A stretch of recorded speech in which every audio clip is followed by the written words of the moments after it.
का मामला है कि ये दिल हर किसी को दिया नहीं जाता। दे दो बांटे वाली चीज हो, कथा का प्रसादी हो। एक सेकंड कोई हो, लेकिन एगो बड़ा मेन पॉइंट पर याद आ गया भैया कि दे दो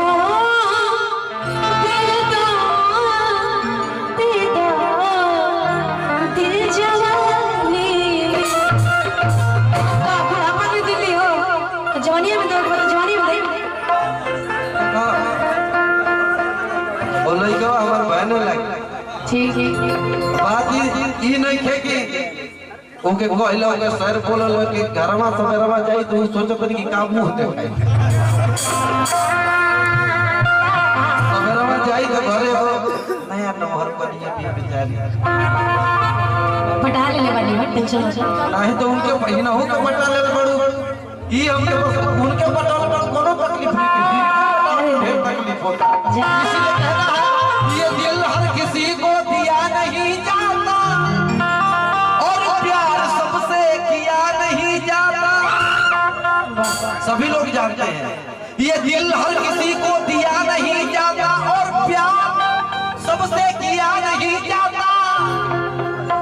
फटा हुआ दामन तो सिल भी सकते हैं पर दिल का जख्म सिया नहीं जाता। भोजपुरी में बात याद आ गई, बड़ा ताली बजाओ तड़ंगा कि अरे लड़के भी ना प्यार को सीरियस लेते हैं, 100 में से 90 को धोखा देते हैं। ये गलत बोलत है। ये गाना के कंपोजिंग हम ही कइले बानी, खेसारी लाल गौले बड़ा।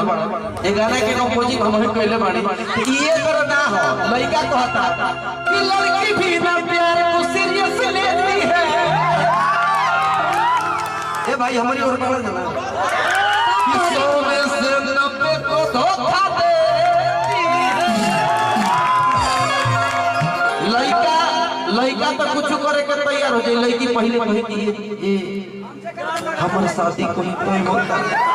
हमारे माई बाबूजी चाहते हैं कि हम कहीं और जाए, तू अपनी मन की हम मना ले हमारे कि क्या है कि दिया धना वेला तुवान की तरह आज आमटी तजे हो तुवान की तरह आ तो हके पुतरे में रखिए मरान की तरह।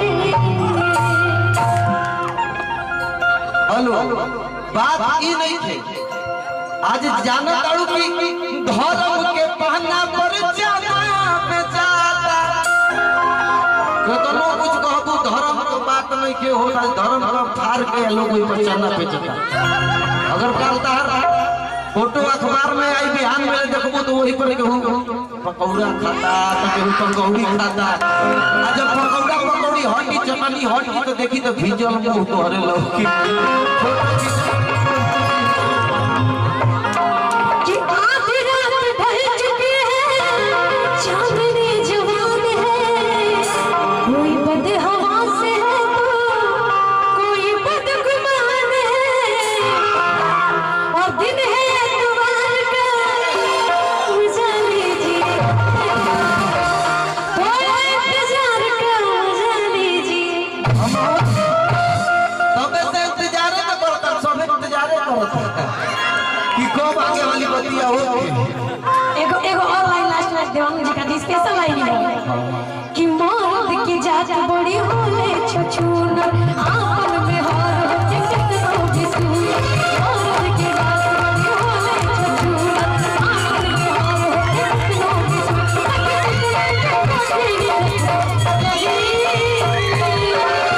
लेकिन सुन ला कि जब मोहरम से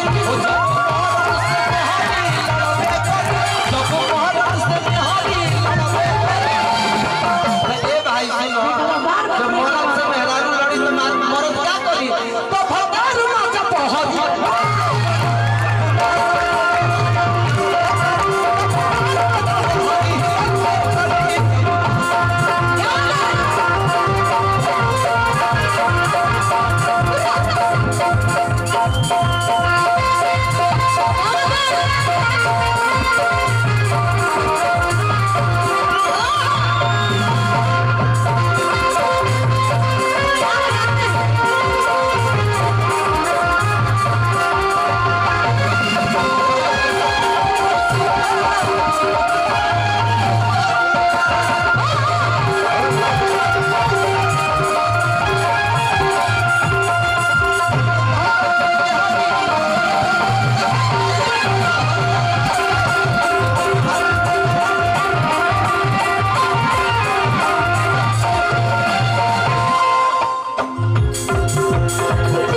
संगम भैया टंडन भैया के छोटे भाई थैंक यू सो मच ढेर सारा आशीर्वाद।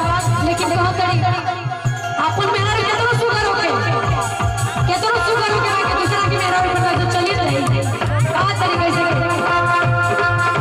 जे आज एफ पब्लिक स्कूल ये हमारे टंडन भैया का विद्यालय है।